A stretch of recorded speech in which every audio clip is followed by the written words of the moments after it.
হাসরের মাঠ, মানুষের কান্নার আওয়াজ, সবাই পাগলের মতো করবে। কোথায় যাবে? জাহান্নামের আগুনের গরম, সূর্যের গরম, ওদিকে জমিনটা সূর্যের গরমে পুড়িয়ে তামা হয়ে যাবে, না দাঁড়ানো যায়। উপরে গরম, নিচে গরম, চতুর্দিকে শুধু আওয়াজ, জাহান্নামের চিৎকারের আওয়াজ। জাহান্নাম চিল্লাইবে আর বলবে, ও রব্বে কারীম, বেনামাজি গুলো কই? বেনামাজি কোথায়? আমার পেটে দাও, আমার পেটে ক্ষুধা। গুনাহগার বেপরদাওয়ালারা কোথায়? আমার পেটে ক্ষুধা, তাড়াতাড়ি আমার ভেতরে দাও। আল্লাহ বলবে, একটু অপেক্ষা কর, আমি বিচারটা শেষ করে তোর বেনামাজিগুলো তোর পেটে দিতেছি, বরে খা, মজার মতো পেটের ক্ষুধা নিবারণ করবি। ও আমার যুবক বাবারা, বৃদ্ধ বাবাজি, পর্দার আড়ালের মা বোনেরা, কয়দিন এই দুনিয়ার বাহাদুরি, চোখের সামনে লাশ আর লাশ, ঘুমের ভেতরে লাশ, পানির নিচে লাশ, গাড়ির নিচে লাশ, কয়দিন করোনায় লাশ, ডেঙ্গুর লাশ, এক এক করে কত বন্ধু চলে গেল রে বাবা। ওই আল্লাহর বান্দা ঘুরবি, একটা নেক হলে আমি জান্নাতে যেতে পারি। ঘুরতে ঘুরতে সন্তানের পাবে, বাবায় বলবে, এই সন্তান, একটা নেক আমারে দে, আমি জান্নাতে যেতে পারবো। সন্তান বলবে, আমি বাবা ছাড়া দুনিয়াতে আসতে পারি নাই, তুমি যে আমার বাবা, বিশ্বাস করি না। যাও। বাবা চোখের পানি ছেড়ে কাঁদবেন, ঘুরবে, কোথায় যাব? স্ত্রীর কাছে যাবে, একই জবাব। মা বাবার কাছে যাবে, একই জবাব। নিরুপায় হইয়া পাগলের মতো কাঁদবে আর ঘুরবে। হঠাৎ করে যখন মালিকের কাছে যাবে, হঠাৎ দেখে এক পার্শ্বে বুড়া কাঁদতেছে। ও ডাক দেবে, এই মেয়ে দিকে আসো। তুমি কাঁদো কেন? আমি কান্দি আমার জ্বালায়, তুমি কাঁদো কেন? কয়, আমার একটা নেকের অভাব, আমার বহু নেক আছে, তবে একটা নেক হলেই পরিপূর্ণ হয়, জান্নাত পাই। তো কই গেছিল? কয়, ছেলে দেয় না, মেয়ে দেয় না, কেউ দিবে পরের কথা, পরিচয় দিতে চায় না, কেউ আমার আপন হয়ে একটা নেক দিল না। এইবার ওই বান্দা বলবে, ভাই, আমি এমন হতভাগা জাহান্নামের আসামি, আমার আমল নামায় সব গুনাহ, গুনার গুনাহ, চোখের গুনাহ, হাতের গুনাহ, জবানের গুনাহ, অন্তরের গুনাহ, নামাজ না পড়ার গুনাহ, বেপরদায় চলার গুনাহ, গান শোনার গুনাহ, গীবতের গুনাহ, মিথ্যার গুনাহ। আমার আমল নামায় গুনাহ ছাড়া কিছুই নাই। তবে আমার আমল নামায় জীবনের একটা ভালো কাজের একটা নেক আমল আছে, কিন্তু একটা নেক দিয়ে তো জান্নাত পাবো না। আমার অনেক গুনাহ বেশি, নেক একটা, এক নেক দিয়া জান্নাত আমি পাবো না। তবে আজকে এই বিপদের সময় আমি চাই আমার ভাইটাকে নেকটা দিয়া সহযোগিতা করি।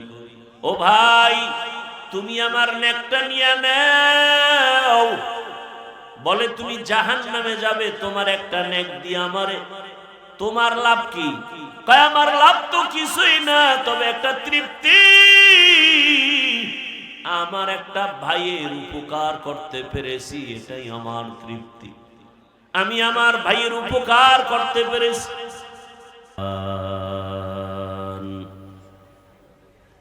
কামা ফাদ্দালা মাকানান আলা মাকান ওয়া ইনসানান আলা ইনসান। ওয়ানাশহাদু আল্লা ইলাহা ইল্লাল্লাহু ওয়াহদাহু লা শারীকা লাহু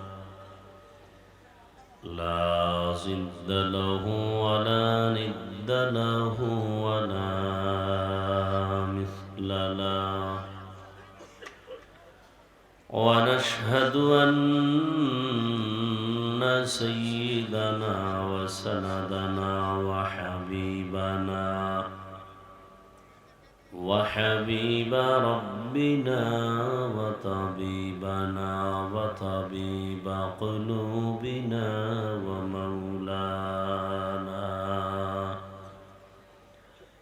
ومولانا محمدا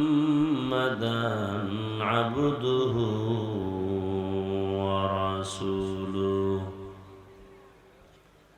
اللهم صل على محمد النبي الأمي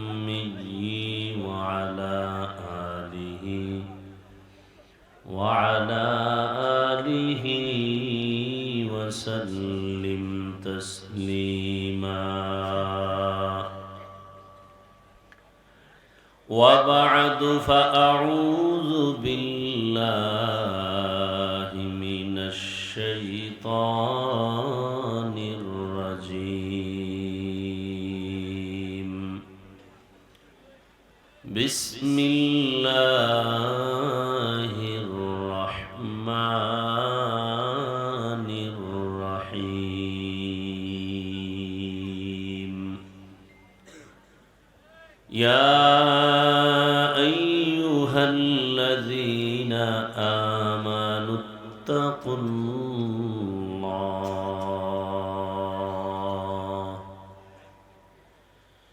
يا أيها الذين آمنوا اتقوا الله وكونوا مع الصادقين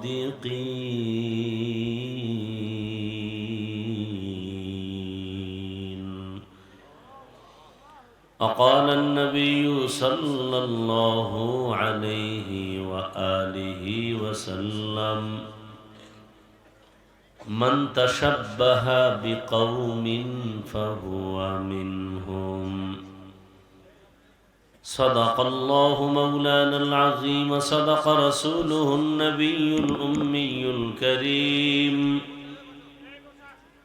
ونحن على ذلك من الشاهدين والشاكرين والذاكرين والحمد لله رب العالمين سبحانك لا علم لنا إلا ما علمتنا إنك أنت العليم الحكيم رب اشرح لي صدري ويسر لي أمري واحلل عقدة من لساني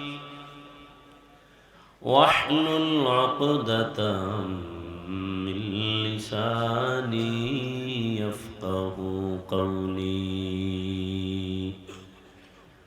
निगाह मुमिन से तो बदल जाती है तकदीर निगाह मुमिन से तो बदल जाती है तकदीर ये बंदा की कुव्वत नहीं कुदरत का इशारा ये बंदा की कुव्वत नहीं कुदरत का इशारा ऐ मर्द खिरद तर्क मासी की ज़रूरत ऐ मर्द खिरद तर्क मासी की ज़रूरत अब सोहबत सालेह की सवा कोई नहीं चारा अब सोहबत सालेह की सवा कोई नहीं चारा मरदूद है पीछे हमें खबर नहीं लेकिन मरदूद है पीछे हमें खबर नहीं लेकिन एक वक्त में हालाक जो अमाल है सारा एक वक्त में हालाक जो अमाल है सारा। আমি দোয়া করলাম এই অঞ্চলের সবাইকে আল্লাহ মাফ করে দিন। আল্লাহর নিজাম কি, একজন ফিরিস্তাকে পাঠিয়ে দেন, জিজ্ঞেস করেন বান্দা কার জন্য দোয়া করলো, বলে পুরা এলাকাবাসীর জন্য। কি দোয়া করলো? সবার জন্য মাপ চেয়েছে। নিজের জন্য বলে না। আল্লাহ বলেন সাক্ষী থাকুন, সকলকে ক্ষমার আগে আমি ওকেই ক্ষমা করে দিলাম।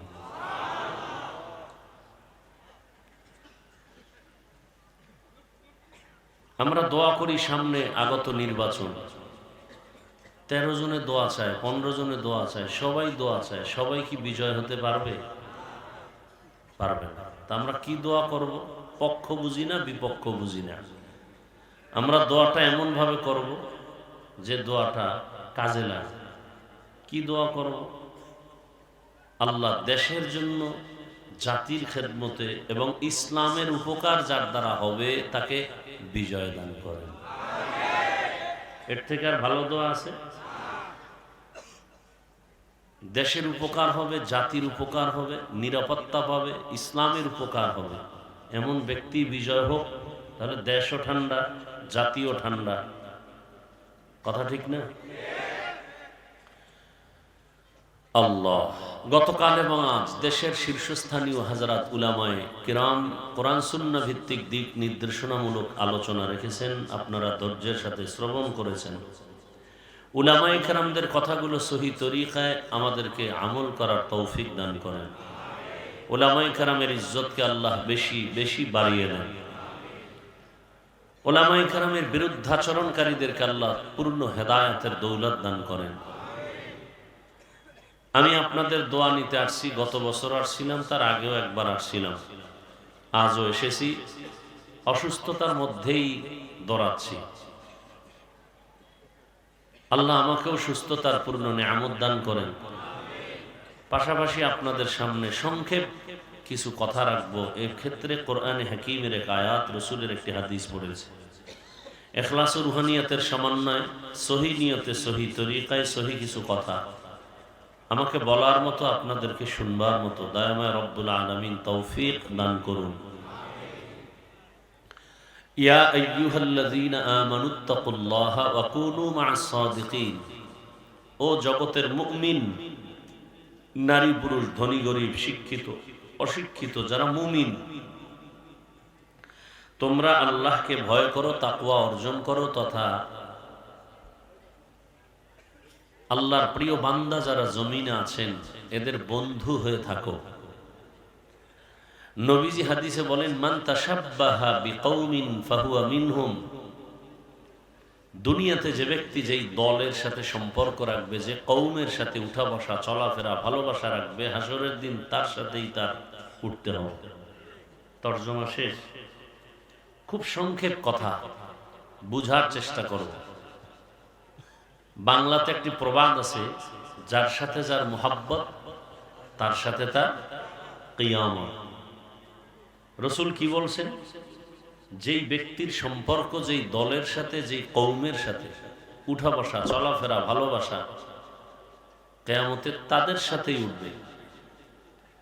আপনার আমার ভালোবাসা যদি আব্রাহাম লিঙ্কনের আদর্শের সাথে হয়, তাহলে কিয়ামতের ময়দানে আব্রাহাম লিঙ্কনের সাথেই আমাদেরকে উঠতে হবে। কথা বুঝার চেষ্টা করি। আপনার আমার ভালোবাসা, উঠা বসা, চলাফেরা, অল টাইম যদি এই ভালোবাসাটা মাও সেতুনের আদর্শের সাথে হয়, লেনিনের আদর্শের সাথে হয়, কালমার্সের আদর্শের সাথে হয়, এদের সাথেই হাসরের দিন উঠতে হবে। আপনার আমার সম্পর্কটা কেউ যদি মনে করে কি বলে, বাংলাদেশের আদর্শ বিক্রি করেনেওয়ালা এরশাদ সাহেবের আদর্শের সৈনিক আছে না, এরা উঠতে বসতে সর্বত্র প্রচেষ্টা চালায়, আমরা এরশাদ সাহেবের আদর্শ বাস্তবায়ন করব। কিয়ামতের দিন ওই আদর্শ নিয়ে যারা চলবে, হাসরের দিন তাদের সাথেই হাসর হবে। কেউ যদি শেখ মুজিবুর রহমান সাহেবের আদর্শের সৈনিক বলে উঠা বসা চলাফেরা করে, এটাই ভালোবাসার মূল থিম হয়, সব বিষয় কে জানে? আল্লাহ তো ভালো জানে। তার সাথেই হাসর হবে। কিছু আল্লাহর বান্দা আছে মদিনার আদর্শ ভালো লাগে না, এই জন্য চুল কাটছে ক্রিকেটারের আদর্শ অনুযায়ী। চুলগুলো ওভাবে, পোশাকটা সেভাবে, দাড়ি রাখে না ফট করে রেখে দিছে একেবারে নিচে অংশ। কি ভাষা বলে? একটা স্টাইল করেছি, দাড়ি রেখে নেই। কি স্টাইল কেন? বলে আন্তর্জাতিক মানের খেলোয়াড়দের স্টাইল। কিয়ামতের দিনে খেলোয়াড়দের সাথেই তোমাকে উঠতে হবে। আর যার ভালোবাসা আল্লাহর সাথে, রসুলের সাথে, কোরআন হাদিস উলামায়ে কেরামের সাথে, কিয়ামতের দিন রসুলের সাথে, ওলামাদের সাথেই তার হাসর হবে। যার সাথে যার মোহাব্বত, তার সাথে তার কিয়ামত। খুব খেয়াল করবেন, আমি যতটুকু কথা বলবো আপনাদের সামনে, আমার মূল একটা বিষয়কে আমি মাথায় রেখে কথা বলবো। সেটা হলো আমার জীবনের মূল ইসলাম, আমার জীবনের মূল কোরআন, আমার জীবনের মূল আল্লাহ এবং রসুল। আমি সেই বিষয়টাকে মাথায় রেখে কথা বলবো এবং ইসলাম কোরআন হাদিস যা বলে আমি ওই বিষয়ে চেষ্টা করব শালীন ভাষায় বলার জন্য। কোরআন হাদিসের সব বয়ান করা যায় না। যদি হুবহু বয়ান করতে থাকি তাহলে এখানে প্রত্যেকটা মানুষের কলিজা পুড়িয়া ছাই হয়ে যাবে। কারণ সব হলো রুগী, সব কি রুগী। ওই মাগরিবের পরে বয়ান করছি নবীনগর ওই অঞ্চলে, মনে হয় সম্ভবত ওখানে বলেছিলাম, না ওখানে না, গতকাল, যে আমার কাছে কোরআন হাদিসের বাইরেও বয়ান আছে। কোরআন হাদিসের বাইরে বয়ান করলে কারো দিলে কষ্ট লাগবে না, মজার বয়ান আছে। আর কোরআন হাদিসের ভেতর দিয়ে বয়ান করলে কলিজা ছিদ্র হয়ে যাবে। সব বয়ান বেনামাজির বিরুদ্ধে, সব বয়ান সুদখোরের বিরুদ্ধে, সব বয়ান বেপরদাওয়ালার বিরুদ্ধে, কোরআন হাদিসের সব বয়ান দুর্নীতিবাজের বিরুদ্ধে, কোরআন হাদিসের সব বয়ান জালেম, ধর্ষক, খুনি এদের বিরুদ্ধে, চোরের বিরুদ্ধে, ডাকাতের বিরুদ্ধে। এখন আমি কোরআন হাদিসের ভেতর থেকে যদি আমি আয়াত পড়ি আর বয়ান করি, তাহলে আমার তো ওই বয়ানটা করতে হবে। আমরা তো চিকিৎসক, হসপিটালে চিকিৎসা হয়, অপারেশন হয় দেহের, কোরআনের বাগানের হসপিটালে অপারেশন হয় রুহের। তাহলে ডাক্তারের কাছে রুগী গেলে রোগ আছে পাঁচটা রোগের ঔষধ ডাক্তার প্রাথমিকভাবে দিবে না। কোন রোগটা বড় ওইটা আগে ঠান্ডা করি, এরপরে বাকি রোগের চিকিৎসা। ঠিক এমনি আমাদের রুহের মধ্যে রোগ অভাব নেই। এর মধ্যে বড় রোগ কোনগুলো? যেই রোগের কারণে পার্শ্ব প্রতিক্রিয়ায় আরো রোগ জন্ম নিবে, অন্য ভালো জিনিস নষ্ট করে ফেলবে। কথা বুঝাইতে পারতেছি? হ্যাঁ, বুঝবেন। বয়ান আপনারা সবাই জানেন, কিন্তু বুঝের অভাব। কিসের অভাব ভাই? বুঝের অভাব। না হয় আপনি মুসলমান, আমিও মুসলমান, নাকি সন্দেহ? আপনার আল্লাহ আমার আল্লাহ দুই না এক?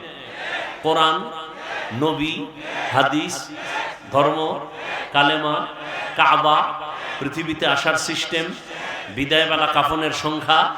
আমাকেও 3 কাফন, আপনাকেও 3 কাফন। আমার সম্মান একটা কাফন কেউ বাড়ায় দিবে? গরিব মরে গেছে, তার দুর্বলতার কারণে একটা কাফন কম হবে, কালার হবে আলাদা, তাও এক। কি কালার হবে? সাদা। আমাদের হুজুরদের কালারটা হবে আলাদা, সব এক। আমার দেশে কালার নিয়েও ঝগড়া চলে, চলে না? চলে না? তুমি সবুজ পরো না কেন? তুমি কালো পরো না কেন? তুমি সাদা পরো কেন?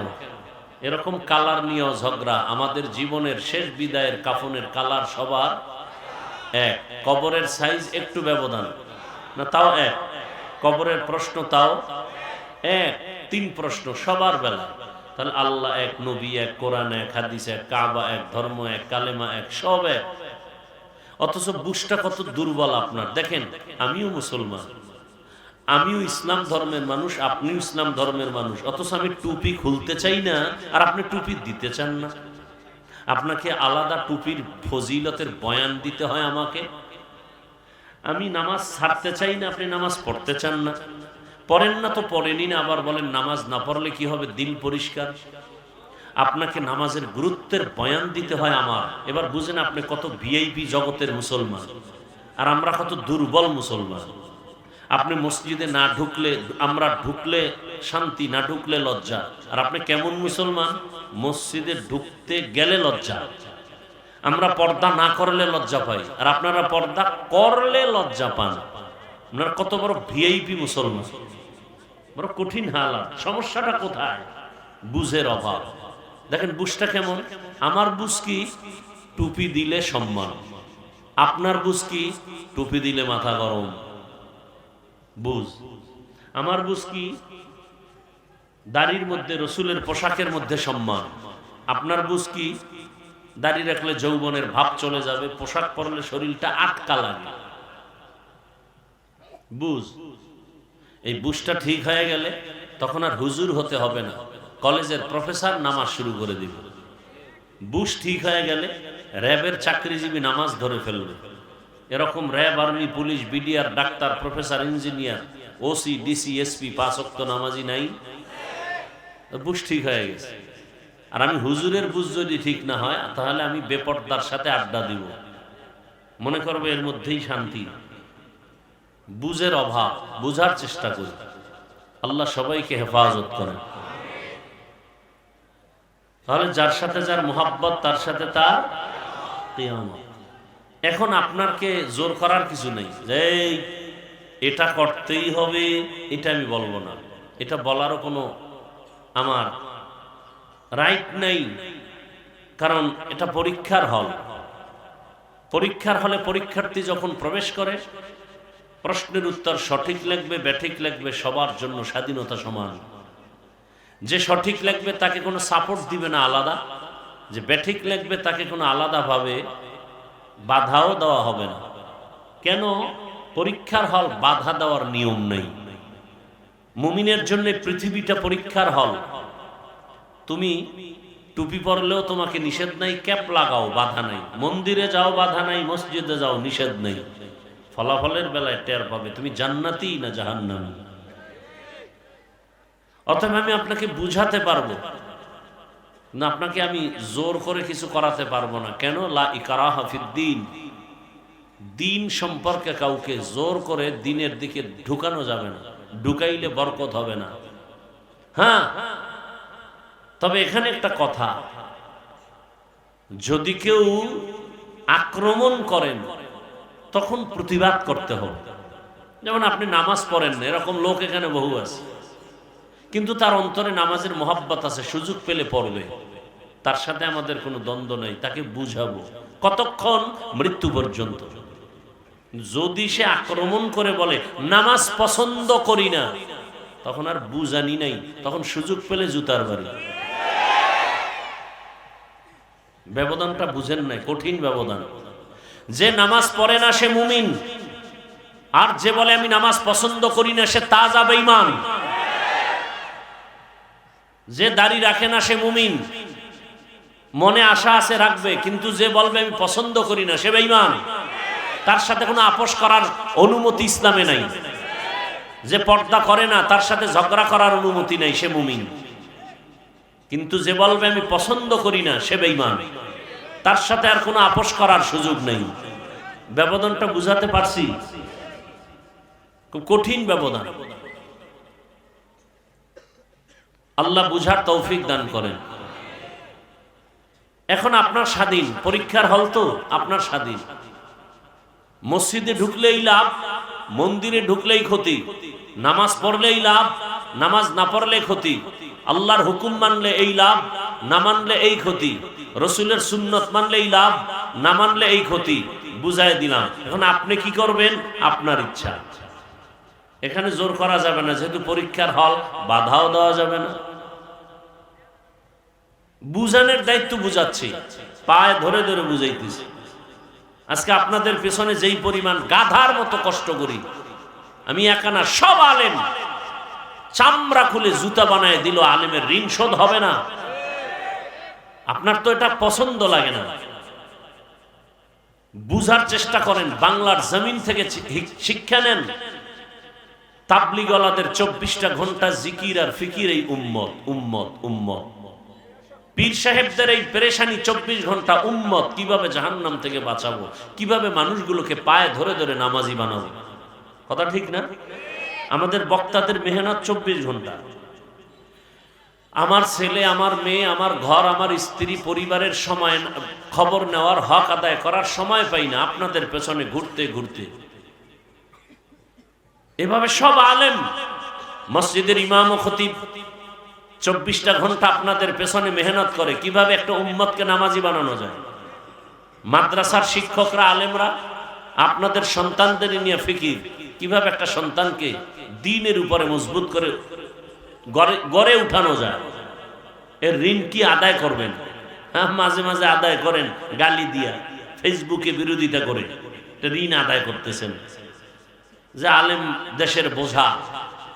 আরে ভাই, বরযাত্রীর মূল ব্যক্তি না থাকলে ওই কাফেলার কোনো মূল্য নাই। বেড়াইতে গেলে ভাত পাবে না, জুতার বাড়ি পাবে। এ জমিনে যদি কোরআনের আওয়াজ না থাকে, আল্লাহর দ্বীন না থাকে, উলামায়ে কেরামের জবানে কোরআনের আওয়াজ না থাকে, এ জমিন আর জমিন থাকবে না। ভূমিকম্প হালকা দিছে, একটা দিলে পুরো পৃথিবী ধ্বংস হয়ে যাবে। ঘুমের থেকে উঠে দেখবেন 50 গজ মাটির তলে শুয়ে আছে।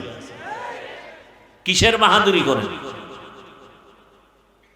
100 তলা বিল্ডিং কে ধ্বংস করতে 1 সেকেন্ড লাগে। ভূমিকম্প আসছে, বিল্ডিং থেকে দৌড়াইয়া বাইরে যায়। বাসার কি শখ! ছেলে থুয়ে গেছে, কই ছেলে খবর নাই। বউ একদিকে দৌড়ায়, স্বামী আর একদিকে দৌড়ায়।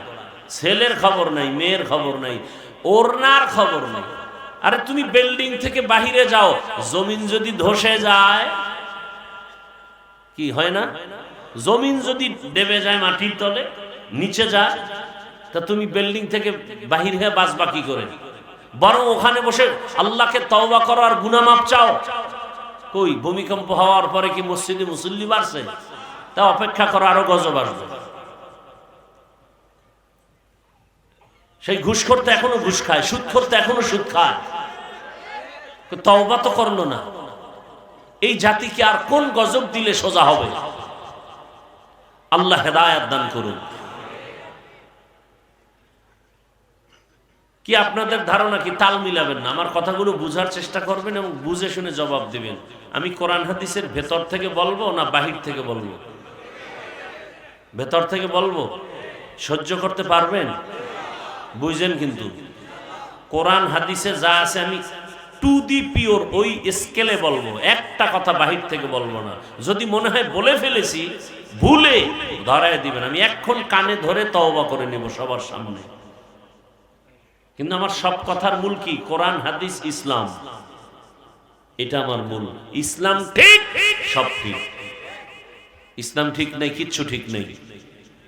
ইসলামকে চিনেন না, জানেন যে একটা ইসলাম আছে, চিনেন না ইসলাম কি। যদি চিনতেন, আমি যেমন টুপির জন্য পাগল, আমি যেমন রসুলের আদর্শের জন্য আশেক পাগল, আপনিও পাগল হয়ে যেতেন। না, রসুলের সুন্নাত ছেড়ে দেয়া যায় না। আপনি বুঝেন না ইসলাম যে কত সুন্দর একটা ধর্ম। আপনি বুঝেন না, জানেন না পৃথিবীতে একটাই মাত্র ধর্ম, মানুষের কল্যাণের চূড়ান্ত কল্যাণ, যেখানে অকল্যাণ বলতে কিচ্ছু নাই। একটাই মাত্র ধর্ম ইসলাম। পৃথিবীতে এমন এক ধর্ম ইসলাম, এর মতো সহজ, সুন্দর, শালীন ধর্ম আর পৃথিবীতে দ্বিতীয়টা নাই। খোদার কসম, আমার কথা অবিশ্বাস করলে কবিরা গুনাহ হবে।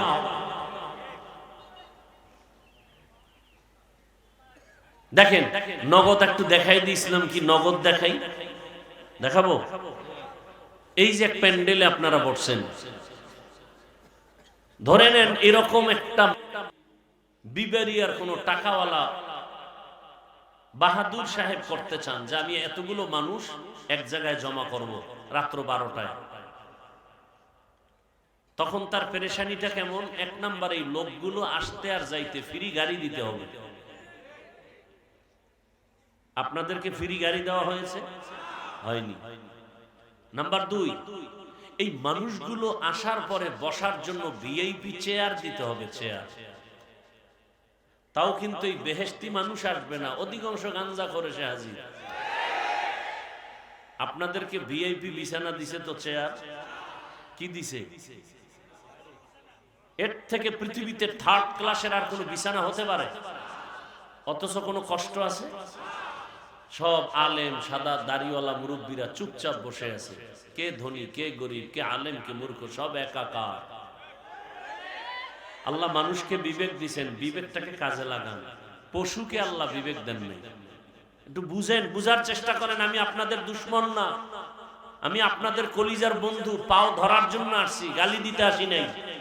আপনাদের পাও হাত দিয়া বুঝাইয়া আপনাদেরকে শান্তির দিকে দাওয়াত দিতে আসছি। প্রয়োজনে পাও ধরা লাগলে নিচে এসে পাও ধরবো, সেই অবস্থায় আসছি, গালি দিতে আসি না।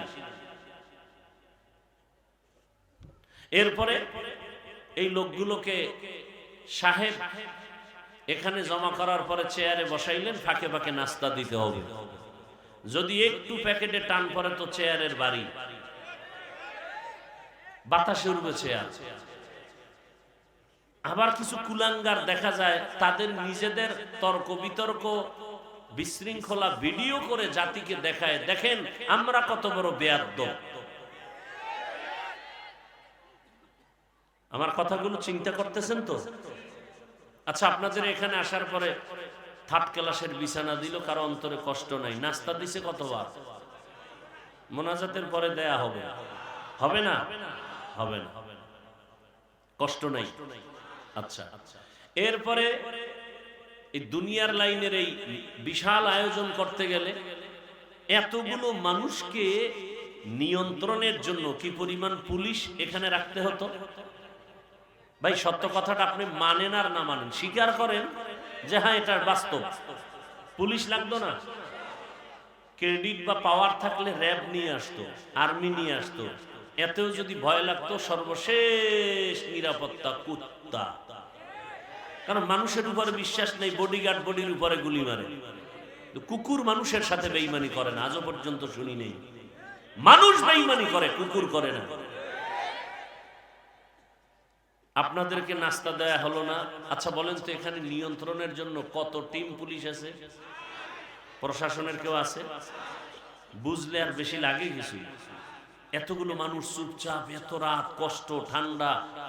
চিন্তা করেন, সেই মাগরিবের আগে আসছে, পেটে ক্ষুধা কি পরিমাণ। বাদাম খাইলি কি ওই ক্ষুধা নিবড় নয়? অন্তত বাঙালির পেট থামে না বাদামে আর চানাচুর। কথা ঠিক না? এরপরও কিন্তু খানার পেরেশানি ভিতরে নাই। এতগুলো মানুষ চুপ করে বসে আছে, কোনো আওয়াজ নাই। এই মুহূর্তে টেলিফোন আসলেও কেটে দিবে। কথা ঠিক? পুলিশের ভয় নাই, র্যাবের ভয় নাই, আর্মির ভয় নাই, চুপ করে সব বয়ান শুনতেছে। এটা কিভাবে সম্ভব? নগদ চোখে দেখাই দিলাম, এটা ইসলাম মানলে সম্ভব। এর নাম ইসলাম, এর নাম ইসলাম। ইসলাম মানেই শান্তি। এই শান্তি ইসলাম ছাড়া কেউ দিতে পারবে না, সম্ভব না, কোনোভাবেই সম্ভব না। আল্লাহ বুঝার তৌফিক দান করেন। এবার ইসলাম কিছুটা বুঝছেন তো? ইসলাম কি বলে? দুইজন দেখা হলে কি দাও? সালাম শব্দের অর্থ শান্তি। দেখা হলেই শান্তির দোয়া শুরু। কথা ঠিক? ইসলাম কি বলে? বড়দেরকে বলে এই বড়রা, ছোটদেরকে মায়ার নজরে দেখো। আল্লাহর জাতের কসম, বড়রা যদি ইসলাম অনুযায়ী ছোটদেরকে মায়ার নজরে দেখেন, কোনোদিন জুলুম করবেন। এবার ইসলাম ছোটদেরকে কি বলে? এই ছোটরা, বড়দেরকে সম্মানের নজরে দেখো। সব ছোটরা বড়দেরকে যদি শ্রদ্ধার নজরে দেখে, কোনোদিন বেয়াদবি করবে? এর নাম ইসলাম। ইসলাম কি বলে? কর্মচারী কাজ করে, ঘাম ঝরার আগে বেতন দিয়ে দাও। আচ্ছা, কর্মচারীকে যদি টাইম মতো বেতন দিয়ে দেন আগে আগে, ও কাজে ফাঁকি দিবে। আর যদি বেতন মেরে খান, তাহলে কাজের নামে মোবাইল চালাবে। ইসলাম কত সুন্দর, মানেন না কেন? এত সুন্দর ধর্ম, বুঝের কিছু অভাব। কিসের অভাব ভাই? বুঝের অভাব। আল্লাহ হেদায়েতের দৌলত দান করেন। আসেন আয়াতের উপরে কিছু আলোচনা করি, ধৈর্য হারাবেন না তো? ইয়া আইয়ুহাল্লাযীনা আমানুত্তাকুল্লাহা ওয়া কুনু মা'আস সাদিকিন। শুধু মুমিনকে আল্লাহ বলেন, হে মুমিন, দুইটা আদেশ তোমাদেরকে দিলাম কল্যাণের জন্য। এই দুইটা আদেশ যদি মানো, বিনা হিসাবে আমি জান্নাত দিয়ে দিব। প্রথম আদেশ হলো আমি আল্লাহকে ভয় করো। দ্বিতীয় আদেশ হলো জমিনের মধ্যে কিছু ভালো মানুষ আছে, সত্যবাদী, আল্লাহর প্রিয় গোলাম, এদের বন্ধু হয়ে থাকো, তাহলে তুমি দুনিয়াতেও মুকুটহীন বাদশা হবে, আখেরাতে তুমি বিনা হিসাবে জান্নাতে যাবে। মুমিনকে দুইটা আদেশ দিলেন, কোন বেঈমানকে দেন না কেন? এর সংক্ষেপ জবাব হলো জান্নাত শুধু মুমিন পাবে, কোন বেঈমান এক সেকেন্ডের জন্য জান্নাত পাবে না। জান্নাত কারা পাবে? শুধু মুমিন। আর মুমিনরাও যে পাবে কত ফিডা খাওয়ার পর, বহু ফিডা কপালে আছে। দলিল, রহমতের নবী বলেন আমি আশঙ্কিত, আমি ভয় ভীত, আমার আগে একদল উম্মত ছিল বড় চালাক, এদের বংশে এদের গোষ্ঠীর মধ্যে অনেক নবী রাসূল আল্লাহ পাঠিয়েছেন, ওই গোত্রে ওই বংশের নাম, ওই দল, ওই গোষ্ঠীর নাম বনি ইসরাইল। ওই বনি ইসরাইলের আল্লাহ এত আদর করেছেন, ডাইরেক্ট আসমান থেকে খানা দিছেন। ডাইরেক্ট সন্ধ্যাবেলা দেখতো ছোট ছোট পাখি, আস্তা পাখি বুনা হয় জমিনে পড়ে, হালুয়া পড়ে বৃষ্টির মতো, নিশিরের মতো।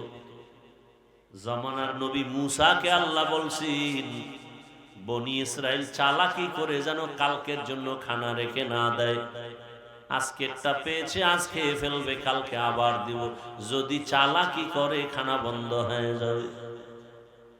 মজা পাইয়া বনি ইসরাইলরা খাইয়া কয়া সব খাইস না, কালকের জন্য রেখে দাও, রেখে দিয়েছে, চালাকি করে খানা বন্ধ হয়ে গেল। রহমতের নবী বলেন ওই বনি ইসরাইল যদি চালাকি না করত, আমার উম্মতেরাও কিয়ামত পর্যন্ত আসমানের ডাইরেক্ট খানা খেয়ে ঘুমাইতো। ওর চালাকির কারণে খানা বন্ধ হয়ে গেল। ওই বনি ইসরাইল এত চালাক, অহংকারের ভাব করে করে নিজেদের মধ্যে দলে দলে বিভক্ত হয়ে গেল ৭২। আর আমি মুহাম্মদের উম্মতের দলের মধ্যে আরো একটা বেড়ে যাবে, কয় দল হবে? কুল্লুহুম ফিন্নার, সবাই জাহান্নামে যাবে, ইল্লা মিল্লাতান ওয়াহিদা, এক দল জান্নাতে যাবে। ক্বালু মান হিয়া ইয়া রাসূলুল্লাহ, ও ফি রাওয়ায়াতিন মা হিয়া ইয়া রাসূলুল্লাহ। সাহাবায়ে কেরামদের মধ্য থেকে কেউ বললেন রহমতের নবী ৭৩ কাতারের মধ্যে যেই দলটা জান্নাতে যাবে তাদের পরিচয় কি? ক্বালা মা আনা আলাইহি ওয়া আসহাবি। ভালো করে খেয়াল করেন, রহমতের নবী যদি বলতেন আমি মুহাম্মদের আদর্শ মেনে যারা চলবে তারা জান্নাতে যাবে, এতটুকু বললেও তো হয়ে যেত। নবী এতটুকুই বলেন না, রহমতের নবী বলেন দুইটা আদর্শকে অ্যাডজাস্ট করে যারা জীবন চালাবে তারা জান্নাতে যাবে। এক হলো আমি মুহাম্মদের আদর্শ, আর আমার হাতে গড়া ছাত্র সাহাবায়ে কেরামের আদর্শ যারা মেনে চলবে। অতএব ১৫০০ বছর পরে ফাইনাল এখান থেকে আমরা শিক্ষা নিলাম, যদি কেউ বলে আমরা মুহাম্মদ আর নবী মানি, সাহাবাদেরকে মানি না, এরা মুসলমান হলেও এরা ৭২ কাতার জাহান্নামীদের অন্তর্ভুক্ত। তুকু যাও সুন্নতে আহমদ কো জাবা মুহাম্মদ कैबुअद निस्बत रामन अहब्बा सुन्नती कौले रसूल मजदाए काना माई हम कुन कबूल। এই যে ৭২ দলেরা জাহান্নামী, একদল জান্নাতি। এই যে ৭২ দল জাহান্নামে যাবে, এখানে কোনো হিন্দু নাই, বৌদ্ধ নাই, খ্রিস্টান নাই, ইহুদি নাই, সব মুসলমান। তাহলে বুঝেন তো মুমিন জান্নাতে যাওয়ার কতটা বাধা। যেই মানুষের এত দাম, ওই মানুষ আবার জাহান্নামের লাকড়ি হবে। ইয়া আইয়ুহাল্লাযীনা আমানু কু আনফুসাকুম ওয়া আহলিকুম নারা আকুদুহান নাসু ওয়াল হিজারা আলাইহা মালাইকাতুন গিলাযুন শিদাদুন লা ইয়াসুনাল্লাহা মা আমারাহুম ওয়া ইয়াফআলুনা মা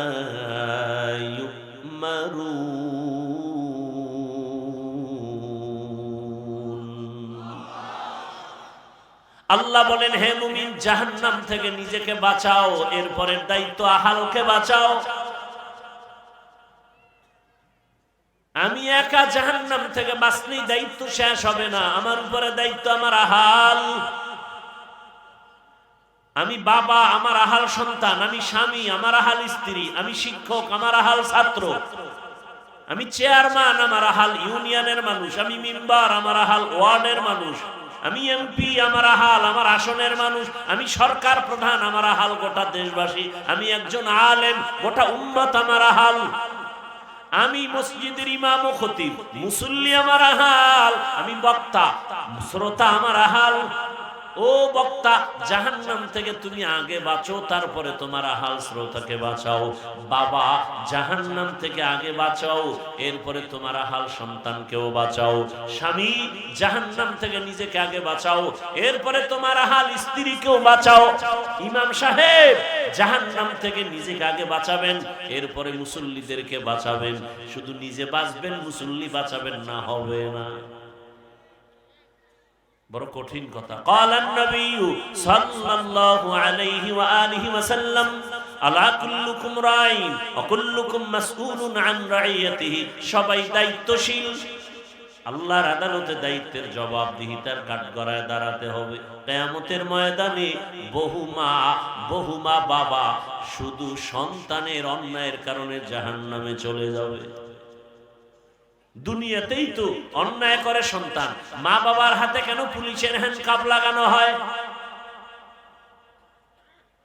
আর দুনিয়া মাজরাতুল আখিরা, আখিরাতের নমুনায় দুনিয়ায় তাকায় দেখো। বাবার অন্যায়, কিন্তু সন্তানের অন্যায়ের কারণে বাবার হাতে হ্যান্ডকাপ। কিয়ামতের দিন বহু বাবা মা শুধু সন্তানের অন্যায়ের কারণে জাহান্নামে যাবে। হাসরের মাঠে সন্তান মা বাবার বিরুদ্ধে আল্লাহর আদালতে মামলা পেশ করবে। রব্বানা ইন্না আতা'না সাদাতানা ওয়া কুবারানা ফাআদাল্লুনাস সাবিলা রব্বানা আতিহিম দিফাইন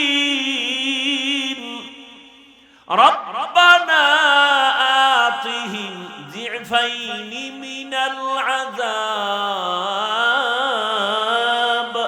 ওয়ালআনহুম লা'নান কাবীরা। সূরা আহজাব 67 নম্বর আয়াত। মা বাবার বিরুদ্ধে সন্তান মামলা দায়ের করবে। আল্লাহ বলবে, এই ছেলে নামাজ পড়ছো না, রোজা রাখছো না, জিকির করছো না, তেলাওয়াত করছো না, কেন? বলবে, ও দয়ার মালিক, সব আমার মা বাবার দুর্বলতা। আমার মা বাবা কোনোদিন আমাকে নামাজের দাওয়াত দেয় নাই, রোজার দাওয়াত দেয় নাই, জিকিরের দাওয়াত দেয় নাই, কোরআন শিখায় নাই। অথচ কত ডিসি দেখছি টেবিলে বসে বসে কোরআন তেলাওয়াত করে। ডিসি সাহেব ডিসির চাকরি পেয়ে কি কোরআন শিখা শুরু করেছেন? কয় না। আব্বা আম্মা সেই ছোটবেলা মক্তবে পাঠাইছেন, আর ওখানে গিয়ে কোরআন শিখে ফেলেছি। অতএব জাহান্নাম থেকে নিজে বাঁচতে হবে না, আহালকে বাঁচাতে হবে। আল্লাহ বলেন, হে মুমিন, দুটো আদেশ দিলাম। এক, আমাকে ভয় করো। কাকে ভয় করো?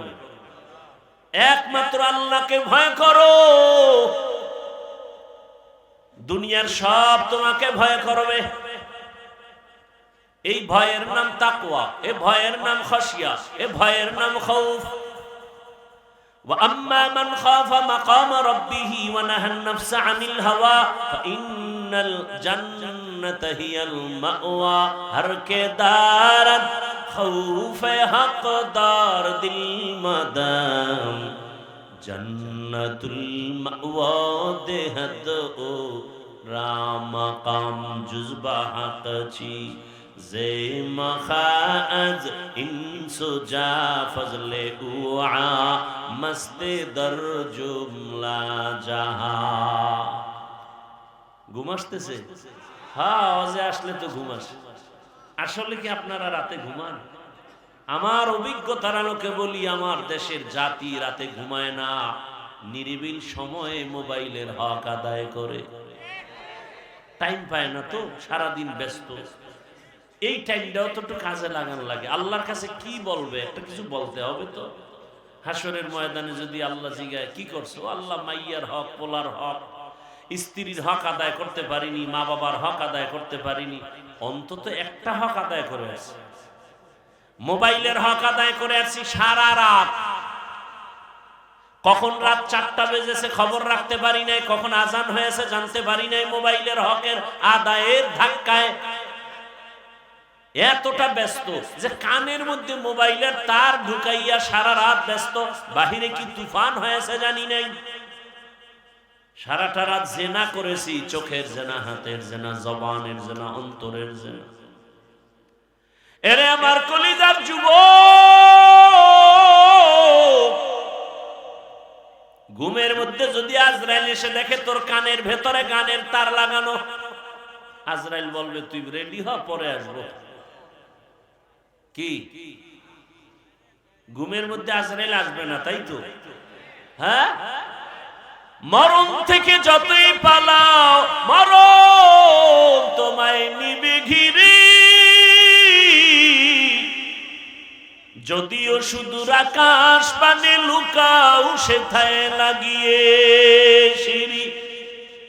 নদী পথে নৌকা চালাও ও বাজি ভাই, বেলা ডোবার আগে আমি উপার উঠতে চাই।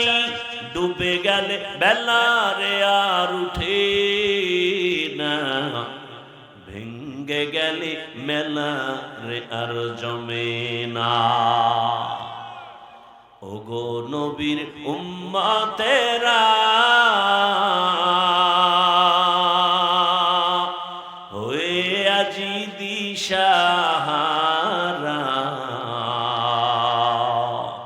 কোরআন হাদিসের চলো যখন যাহা চায় মনে। নবী বিনে কে তরবে পুলসিরত মিজানে, নবী বিনে কে তরবে পুলসিরত মিজানে। উম্মতের কান্ডারি নবী কাঁদছেন উম্মতের লাগি, এখনো কাঁদেন নবীজি শুয়ে মদিনার পানে। নবী বিনে কে তরবে পুলসিরত মিজানে, নবী বিনে কে তরবে পুলসিরত মিজানে। খারাপ লাগতেছে? জীবনে তো কত রাত ঘুম নষ্ট করলা শুধু গুনাহ করে, গুনাহ, গল্প, আড্ডা। কথা ঠিক নেই? আজ রাতের একটু সময় যদি ব্যয় করো নেক আমলের মাধ্যমে, হাসরের ময়দানে ভিডিও দেখবা জগৎ সারের মাঠে তুমি রাত্র 1টায় বসে আছো, আমার মালিক রহিম নামের সাইনবোর্ড লাগায়া খুঁজবে আমার বান্দাকে জাহান্নামে দিব না, কারণ জাহান্নামের আগুন সহ্য করতে পারবে না। কিন্তু একটা সূত্র বের করে দাও, কোন সূত্র দিয়ে আমার বান্দাকে জান্নাতের ভেতরে নিতে পারি। রহমতের নবীর হাদিসে পাকে একটা ঘটনা আছে, বলবো। রহমতের নবী বলেন, ভাই ইকো বন্ধ করো। রহমতের নবী বলেন, রিভাবটা একটু বাড়াও। একজন আল্লাহর বান্দার আমলনামা ওজন দেয়া হবে। ওজন দেওয়া হওয়ার পর দেখবে আমলনামার ভেতরে নেক আছে, অনেক নেক, অনেক নেক, কিন্তু এক নেকের টান, একটা নেক হলে জান্নাতে যেতে পারবে, কিন্তু ওই একটা নেক নাই। ওই একটা নেক কোথায় পাবে? আল্লাহ বলে, একটা নেক দেও, না হয় জান্নাতের ফয়সালা হবে না। আল্লাহর বান্দা পেরেশান হয়ে যাবে। দয়াময় রব্বুল আলামিন বলবেন, খুঁজো হাসরের মাঠে, দেখো একটা নেক কে তোমাকে দেয়। তোমার ছেলে, তোমার মেয়ে, তোমার স্ত্রী, তোমার মা বাবা, দেখো কার কাছে গেলে একটা নেক পাইবা। আল্লাহর বান্দা কাঁদবে আর হাসরের মাঠে দৌড়াবে। হাসরের মাঠ এই জমিন হবে হাসরের ময়দান, সিরিয়ার জমিন হবে আল্লাহর বিচারালয়, এই স্টেজ হবে সিরিয়ায়। প্রথম কিবলা বাইতুল মাকদিস, ওখানে হবে আল্লাহর বিচারালয়, আদালত। আল্লাহ হাসরের ময়দানে স্টেজ কায়েম করবেন আর সিংহাসনে আল্লাহ বসবেন। বসার পরে আল্লাহ একটা কঠিন গরম আওয়াজ দিবেন, গরম আওয়াজ। সরকার প্রধান যখন ক্ষমতার চেয়ারে বসেন, জাতির উদ্দেশ্যে একটা ভাষণ দেয়। চেয়ারে বসিয়ে এই ভাষণ দেয়, ও দেশের জনগণ, আপনাদের ভোটের অধিকার নিয়ে আমি চেয়ারে বসছি, তবে শুনেন, দেশটাকে সুশৃঙ্খল ভাবে পরিচালনার জন্য আমাকে ইনসাফের সাথে চালাতে হবে। সেই ক্ষেত্রে কিছু আইন আছে, আইন আপনারা মান্য করে চলতে হবে। কে আমাকে ভোট দিছেন আর দেন নাই, সবার জন্য আইন সমান। আইন লঙ্ঘন করবেন, কাউকে ছাড় দেয়া হবে না, জরিমানা রেডি। আল্লাহ তাআলা হাসরের মাঠ কায়েম করে, পুরা জমিন হবে হাসরের মাঠ, সিরিয়ার জমিন হবে আল্লাহর বিচারালয়, আদালত। আল্লাহ এত গরম একটা আওয়াজ দিবেন, ওই আওয়াজে হাসরের ময়দানটা থরথর করে কেঁপে উঠে, মানুষ বেহুশ হয়ে যাবে। আরে বাবায় রাগ করে সন্তানের উপরে, এত পরিমাণ রাগ, ওই সন্তানের রাগটা কে থামাবে? বাবায় যখন রাগ হয়ে গেছি, সন্তানের মারবে, একটা ছুরি হাতে নিয়ে কয়, পেলে এখন জবাই করব। ওই বাবার রাগ কেউ থামাতে পারে না। স্ত্রী পাশে গিয়া বসে সুন্দর কথা বুঝায় বুঝায় থামায়, এই স্বামী আমার, এত পাগল হলে কি হবে? এই মুহূর্তে তুমি রাগ করেছো, সন্তানটার উপরে যদি একটা অ্যাক্সিডেন্ট করেই ফেলো, তুমি তো আবার কান্না করবা, থামো। তাহলে স্বামী রাগ হলে সন্তানের উপরে মা এসে থামায়, কথা ঠিক নেই? আল্লাহ যদি রাগ করে, থামাবে কে? কঠিন হুঙ্কার দিবেন, এমন কঠিন। হাসরের মাঠে সব উলঙ্গ দাঁড়ানো হবে, নারীরাও উলঙ্গ, পুরুষেরাও উলঙ্গ, সব এক জায়গায়। আম্মা জান আয়েশা রাদিয়াল্লাহু আনহা বলেন, ও রহমতের নবী, লজ্জা লাগবে না? কেউ কারো দিকে তাকালে তো লজ্জা পাবে। রহমতের নবী চোখের পানি ছেড়ে বলেন, ও আয়েশা, হাসরের মাঠ এমন কঠিন, এমন কঠিন হবে, কেউ কারো দিকে তাকানোর হুঁশ থাকবে না। কেমন কঠিন হবে যে কেউ কারো দিকে তাকানোর হুঁশ থাকবে না। আল্লাহ যদি রাগ করেন তো কে থামাবে, কে নরম করবে? আমার আল্লাহকে তো কেউ নাই।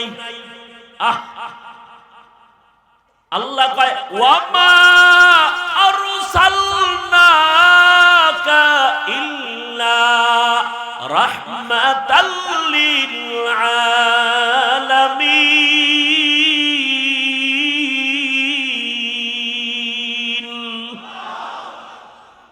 তো একজন রহমতের মানুষ বানায় রাখছি, যে শুধু দুনিয়ার রহমত না, এমন এক ব্যক্তি যে আখিরাতের মাঠেও রহমত। আল্লাহ বলবেন হাসরের মাঠ এখন প্রস্তুত, মানুষগুলো সব মাটির নিচে, সবার আগে জিবরাইল আমিনকে বলবে যাও আমার সিংহাসনের পার্শ্বে রহমতের নবীকে নিয়ে আসো, আমার ডান পার্শ্বে আমি বসাবো। জমিন সমান, মক্কা কই, মদিনা কই, গম্বুজ কই, মিনারা কই, কিচ্ছু নাই, সমান পুরো দুনিয়া।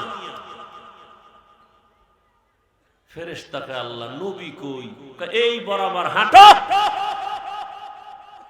হাঁটতে থাকো, হাঁটতে থাকো, হাঁটতে থাকো, যেখানে আমার রহমতের নবী রওজা মুবারকে হাজির, ওই জায়গায় গিয়ে দেখবা একটা নূরের আলো মাটির উপরে দেখা যায়।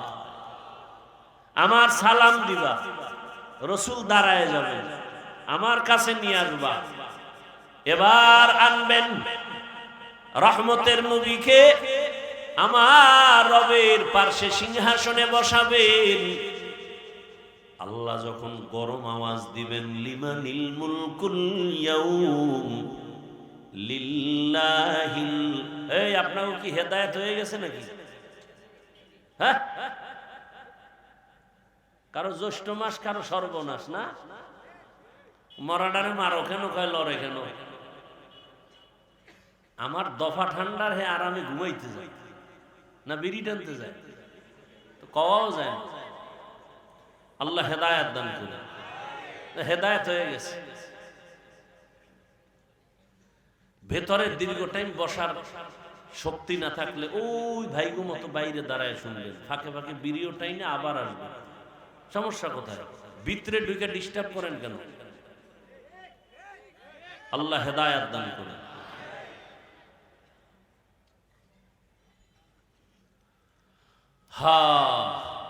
রহমতের নবী আল্লাহর পার্শ্বে থাকবেন, সিংহাসনের পার্শ্বে। আল্লাহ রাগান্বিত আওয়াজ দিবেন, গরম হয়ে গেছে, এখন আর ঠান্ডা করার কোনো উপায় নাই।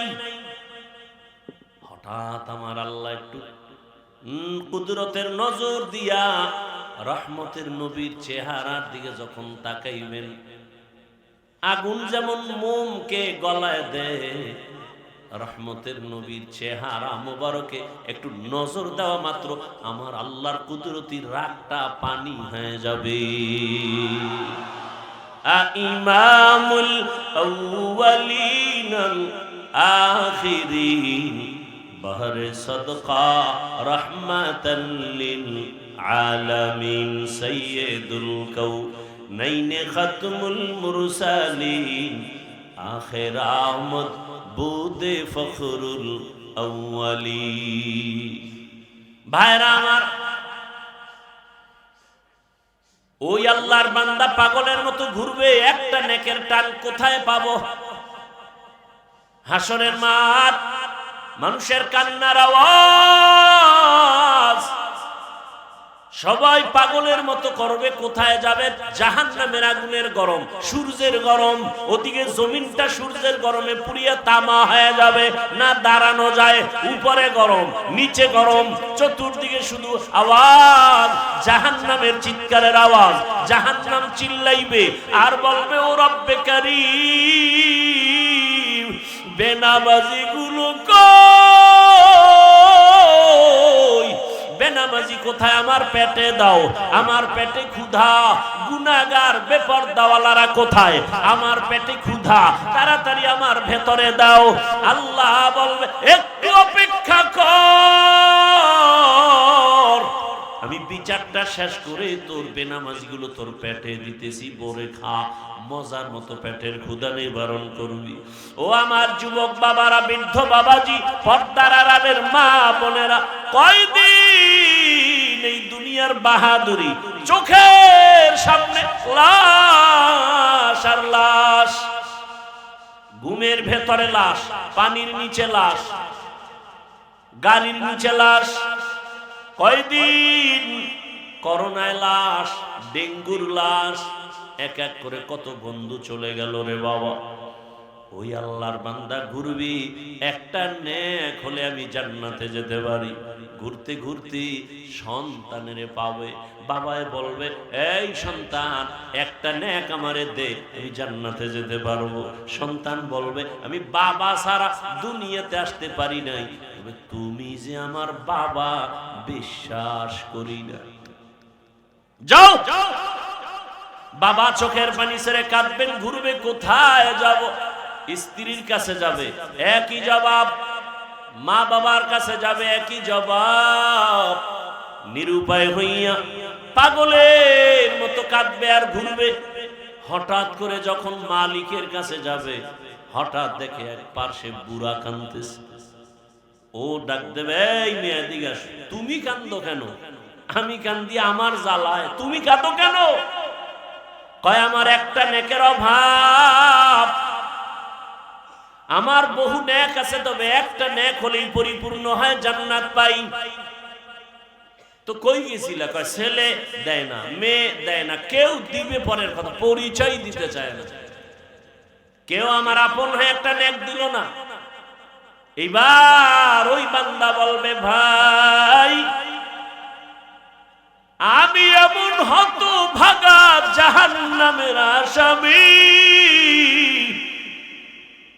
আমার আমল নামায় সব গুনাহ, গুনার গুনাহ, চোখের গুনাহ, হাতের গুনাহ, জবানের গুনাহ, অন্তরের গুনাহ, নামাজ না পড়ার গুনাহ, বেপরদায় চলার গুনাহ, গান শোনার গুনাহ, গীবতের গুনাহ, মিথ্যার গুনাহ, আমার আমল নামায় গুনাহ ছাড়া কিছুই নাই। তবে আমার আমল নামায় জীবনের একটা ভালো কাজের একটা নেক আমল আছে, কিন্তু একটা নেক দিয়ে তো জান্নাত পাবো না। আমার অনেক গুনাহ বেশি, নেক একটা, এক নেক দিয়া জান্নাত আমি পাবো না। তবে আজকে এই বিপদের সময় আমি চাই আমার ভাইটাকে নেকটা দিয়া সহযোগিতা করি। ও ভাই তুমি আমার নেকটা নিয়ে নাও। বলে তুমি জাহান্নামে যাবে, তোমার একটা নেক দিয়ে আমারে, তোমার লাভ কি? কয় আমার লাভ তো কিছুই না, তবে একটা তৃপ্তি, আমার একটা ভাইয়ের উপকার করতে পেরেছি, এটাই আমার তৃপ্তি। আমি আমার ভাইয়ের উপকার করতে পেরেছি। ও জগৎ সারের মুমিন, রহমতের নবী বলেন খায়রুন নাস মান ইয়ানফাউন নাস, ভালো মানুষ তো ওই ব্যক্তি যে অন্যের উপকার করে। আজকে দেখো তাকায়া, যে যত ক্ষতির মধ্যে পড়ে কাছের মানুষের কারণে, আপন লোকটাই ক্ষতি করে, দূরের মানুষ তেমন করে না। অমুকের জবাই করেছে কে, তদন্ত করে রিপোর্ট বের হয় আপন বডিগার্ড, আপন কর্মচারী, আপন বাড়ির দারোয়ান, ড্রাইভার, আপন। অথচ রাসূল বলেন তুমি তো ভালো মানুষ হতে হলে এমন হও যে তোমার দ্বারা কারো ক্ষতি হবে না। এর নামই তাকওয়া, আল্লাহর ভয়।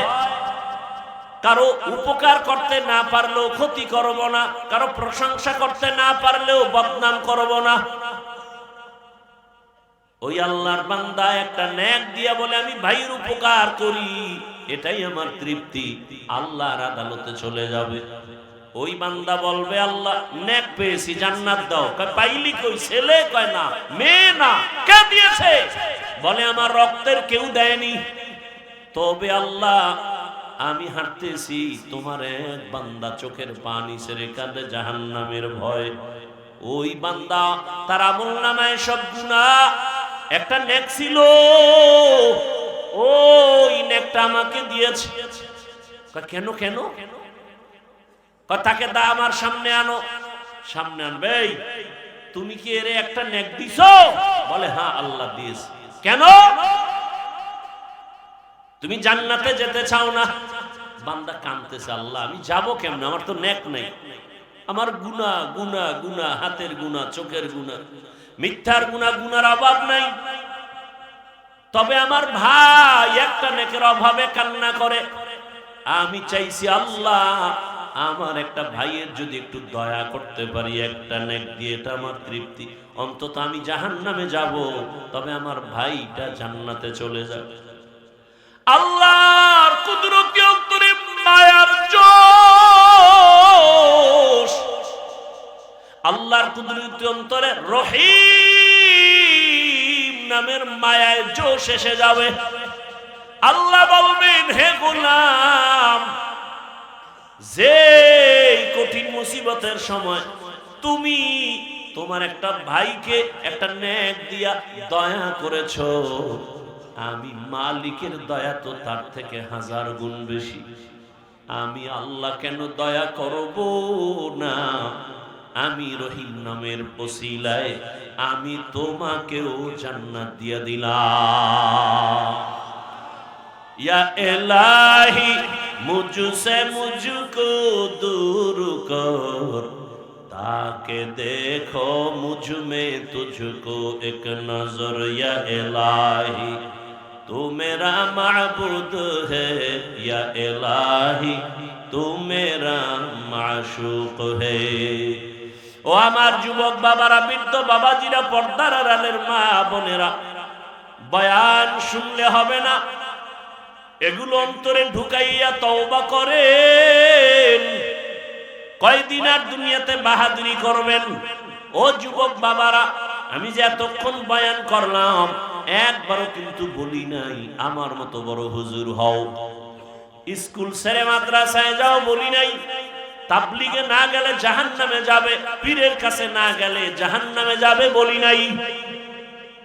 বরং আমি চাই রে যুবক, আমার দেশে মাওলানা মুফতি মুহাদ্দিসের অভাব নাই, আমার দেশে আদর্শবান ডাক্তারের অভাব, আদর্শবান ইঞ্জিনিয়ারের অভাব, আদর্শবান ওসি ডিসি এসপির বড় অভাব। আমি চাই তুমি স্কুলে পড়ো, কলেজে পড়ো, ডাক্তার হও, প্রফেসর হও, ইঞ্জিনিয়ার হও, তুমি একজন ওসি ডিসি এসপি হও, চেয়ারম্যান মেম্বার এমপি হও, তবে আদর্শবান হইও, বেয়াদব হইও না রে বাবা। যদি বেয়াদব মার্কা ডাক্তার হও, লিখে রাখো তাসলিমা নাসরিনের পরিণাম ফলের মতো তোমারটাই হবে। বলতে পারো হাফিজ ভাই ডাক্তার হব, ইঞ্জিনিয়ার হব, তবে আদো বলা হতে হবে, বেয়াদব হব না। এ কথার ব্যাখ্যা কি? ভালো করে মনে রাখো যুবক, লিখে রাখো। 3 জায়গায় বেয়াদবি করবা না, লিখে রাখো, কসম আল্লাহর, করলেই মরার আগে তোমার ধ্বংস শুরু। কয় জায়গায়? 3 জায়গায় বেয়াদবি করবা না। 1 নাম্বার হলো মা বাবা। মা বাবার সাথে যদি বেয়াদবি করো, আর মা বাবা যদি কষ্ট পেয়ে নিঃশ্বাস ফেলে বলে আহ, তোমার ধ্বংস শুরু। 2 নাম্বার জায়গা শিক্ষক।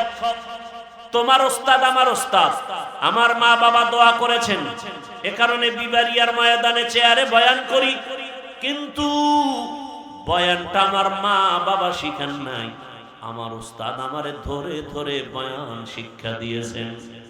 অতএব ওস্তাদের বয়ান অবদান কম না, ওই শিক্ষকের কষ্ট দিবে না, বেয়াদবি করবা না। যদি বেয়াদবি করো, শিক্ষক যদি কষ্ট পায়, নিঃশ্বাস ফেলে ধ্বংস শুরু হয়ে যাবে। 3 নাম্বার জায়গা উলামায়ে কেরাম, মুরব্বী, এদের সাথে যদি বেয়াদবি করো, নিঃশ্বাস ফেলে তোমার ধ্বংস শুরু হয়ে যাবে। রাস্তায় চলি, মাঝে মাঝে কত ল্যাংটা পাগল দেখি, ইংলিশে কথা বলে, আরবিতে কথা বলে। বিষয়টা কি? ভালো ছাত্র ছিল, বেয়াদবি করে বর্তমার কারণে ধ্বংস হয়ে গেছে।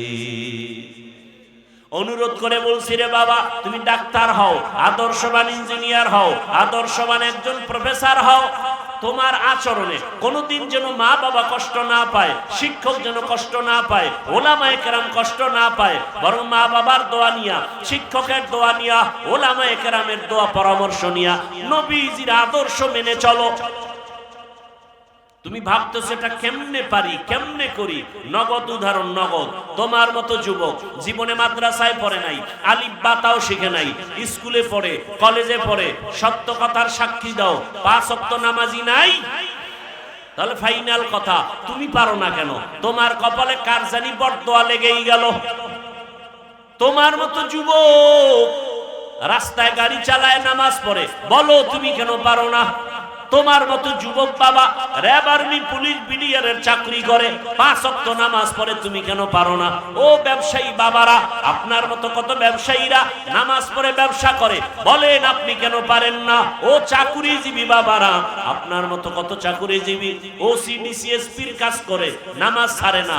আরে সেদিন এক জায়গায় গিয়া শুনলাম টিওনো প্রতিদিন ফজরের নামাজ এলাকায় ঘুরে ঘুরে এক এক মসজিদে পড়ে টিওনো। তার মানে কি? যে ফজর পরে অন্য মসজিদে গিয়া গিয়া প্রতিদিন, তাহলে সে কত আগে উঠে, তার মানে সে তাহাজ্জুদও পড়ে। আমার জানা মতে কত দলিল চাও?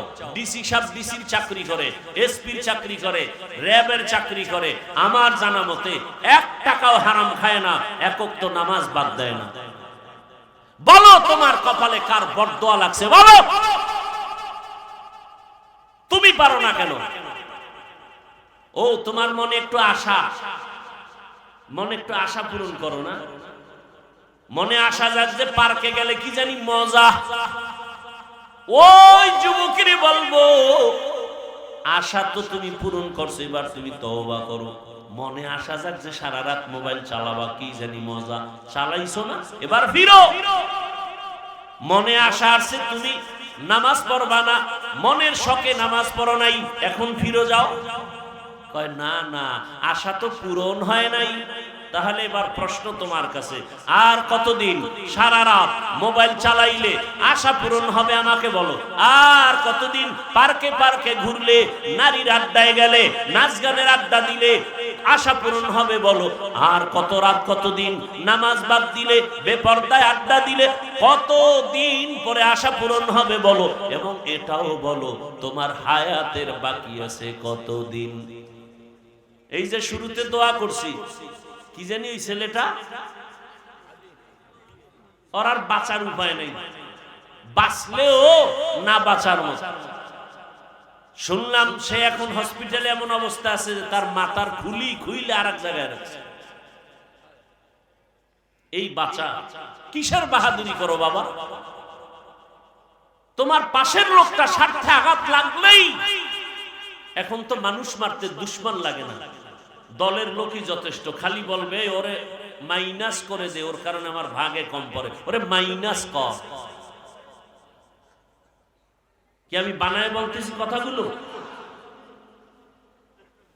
বড় কঠিন হালাত।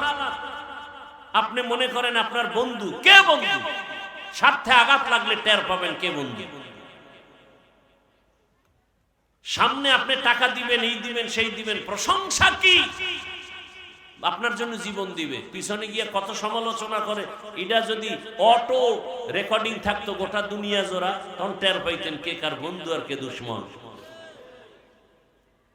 আর মিয়া, আপনি একজন অন্য মানুষকে চিন্তা করেন, কোন দুনিয়াতে বসবাস করতেছেন যেখানে ছেলে মাকে হত্যা করে, মা ছেলেকে জবাই করে, স্বামী স্ত্রীকে হত্যা করে, স্ত্রী স্বামীকে হত্যা করে। সেই যুগে আপনি কার উপরে নির্ভর করে চলতেছেন? কাকে আপনি বন্ধু মনে করতেছেন? কেউ বন্ধু না। হ্যাঁ, সবার থেকে তুলনামূলক এই দুনিয়াতে আপনাদের চিরন্তন ভালো বন্ধু ওলামায়ে কেরাম। এরা জীবন দিবে, কারো ক্ষতি হতে দিবে না। আল্লাহ হেদায়েত দান করুন। আম্মা জানদেরে বলি, মা, এই অঞ্চলের মধ্যে আপনার মতো কি কোনো মা নাই? পর্দা করে, নামাজ পড়ে, স্বামীর মাল হেফাজত করে, মোবাইলে সময় নষ্ট করে না। আরে আম্মা জান, আমি আজ বলে গেলাম, আপনাদের একটা সন্তান আল্লাহ দিয়েছেন, আপনি আদর্শবান একটা ডাক্তার বানায় যান, জীবনটা ধন্য হবে আপনার। সন্তান ডাক্তারি করবে, রোগী দেখবে, নামাজ পড়বে, কোরআন পড়বে, মা বাবার জন্য দোয়া করবে। এমন একজন ডাক্তার রেখে যান। এই যুবকেরা, ডাক্তার জাকির নায়েকরে সারা দুনিয়ার বাসী চিনেনি, প্রশংসা করে, অথচ সে হোমিওপ্যাথিক ডাক্তার। কে জানে তার বাড়ি কই, ঘর কেমন, মা বাপ কেমন, অথচ তার এত সুনাম। এক সময় লেকচার দিত, মাযহাব মানা দরকার নাই, কিন্তু আল্লাহর কুদরত, পৃথিবীর আরাম চাঁদের আলোর হাতে ধরা খাইছে, হাতটা লাগাইছে তো ধৈরেই 10 মিনিট বয়ান দিয়ে দিছে। 10 মিনিট বয়ান দেওয়ার শোনা মাত্র, লেকচার শোনা মাত্র কয়, হযরত আমার বুশ ঠিক হয়ে গেছে। এবার ডাক্তার সাহেব 40 মিনিটের একটা লেকচার দিয়া কয়, মাযহাব না মানলে ইসলাম মানার কোনো রাস্তা খোলা নাই। ডাক্তার জাকির নায়েক সাহেব হঠাৎ করে ধরা খেয়ে যেই ব্যক্তির হাতের 10 মিনিটের লেকচার শুনে নিজের বুশ ঠিক হয়ে গেছে, সেই ব্যক্তি বর্তমান দুনিয়ার জগৎ শ্রেষ্ঠ একজন আলেম, জগৎ শ্রেষ্ঠ একজন মুফতি, একজন জাস্টিস, যার মাত্র 10 মিনিটের লেকচার শুনতে ইউরোপ, আমেরিকা, লন্ডন, কাতার, কুয়েত ওয়ালারা, জেনারেল লাইনের মানুষরা অপেক্ষায় থাকে। ওনার 10 মিনিটের লেকচার শুনবো, আমাদের শিলুইল দাও, মদিনা ভার্সিটি, পৃথিবীর সব জেনারেল লাইনের আলেম ওলামা মিয়া বাদ দেন, ওনার 10 মিনিটের লেকচার শুনতে পাগল গোটা দুনিয়া। জানুয়ারির 12 তারিখ বাংলাদেশে আসবে, 1 সপ্তাহের সফরে, জীবনের শেষ সফর। আমার দেশের জেনারেল লাইনের ব্যাংকের লোকেরা, প্রশাসনিক লোকেরা বলছে আমাদের আধা ঘন্টা লেকচারের জন্য দিবেন। আল্লামা মুফতি তকি ওসমানী দামাত বারাকাতুহুম, গোটা দুনিয়ার ইংরেজি শিক্ষিতরা পাগল 10 মিনিটের লেকচার শোনার জন্য। ওনার লেখা উর্দু লেখা বই, আরবি লেখা বই, বাংলা অনুবাদগুলো পড়েন না, দেখবেন কি পরিমাণ জ্ঞান ভেতরে ঢুকানো। জাকির নায়েক সাহেব তার 10 মিনিটের কথা শুনে বলে, মাযহাব না মানলে ইসলাম মানার রাস্তা খোলা নেই। ভাইরা আমার, ভালো মানুষ যারা হইছে, এই যুবক, তোর মতো সারা রাত মোবাইলে আকাম করলে জীবনে ডাক্তার জাকির নায়েক হতে পারতো না। হাসো, নির্লজ্জের মতো হাসো। তোর মতো একটা যুবক গোটা দুনিয়া নেতৃত্ব দিবে, সেই মেধা তো আল্লাহ যুবকের দিয়েছে, নষ্ট করো কেন? আমি তো চাই তুমি এমন ডাক্তার হও, জাকির নায়েকের মতো সারা বিশ্ব তোমাকে চিনবে, এমন ইঞ্জিনিয়ার হও গোটা দুনিয়া তোমাকে চিনবে, মরে গেলে মানুষের হৃদয়ে অমর হয়ে থাকবে। আর সেই জীবন চাইলে 3 জায়গার দোয়া নাও। কয় জায়গা মনে আছে তো? মা বাবা, শিক্ষক, ওলামায়ে কেরাম। বেয়াদবি করিও না, আর পেছনের গুনাহ থেকে তওবা করো। মনে মনে আল্লাহকে বলো, আল্লাহ জীবনে তো গুনাহ কম করি নাই, নফসের ধোকায় পড়ে তওবা করি, আমি ডাক্তারি পড়ি, ইঞ্জিনিয়ারিং পড়ি, আমি জেনারেল লাইনে পড়ি। ঢাকা কলেজে গিয়া দেখো না কত যুবক কলেজে পড়ে, বড় পাগড়ি মাথায়, বড় দাড়ি, বড় জামা পরে যায় কলেজে, ঢাকা কলেজে। আরে মাওলায় কবুল করলেই তো সম্ভব, চেষ্টা করো। দুনিয়াতে জীবনে মাথা উঁচু করে দাঁড়াও। তোমার মেধা, তোমার প্রতিভাকে নষ্ট করো কেন? এক মোবাইল ধ্বংস করেছে সব, ওখান থেকে নিজেকে ফিরাও। বখাটে সন্তানদের আড্ডা থেকে নিজেকে বাঁচাও। জীবন শেষ হয়ে যাবে, যৌবন নাই, লেখাপড়া নাই, কিচ্ছু নাই। তওবা করো, আল্লাহ তুমি আমারে মাফ করে দাও, আর নামাজ ছাড়বো না, দাড়ি কাটবো না, বেপরদায় চলবো না।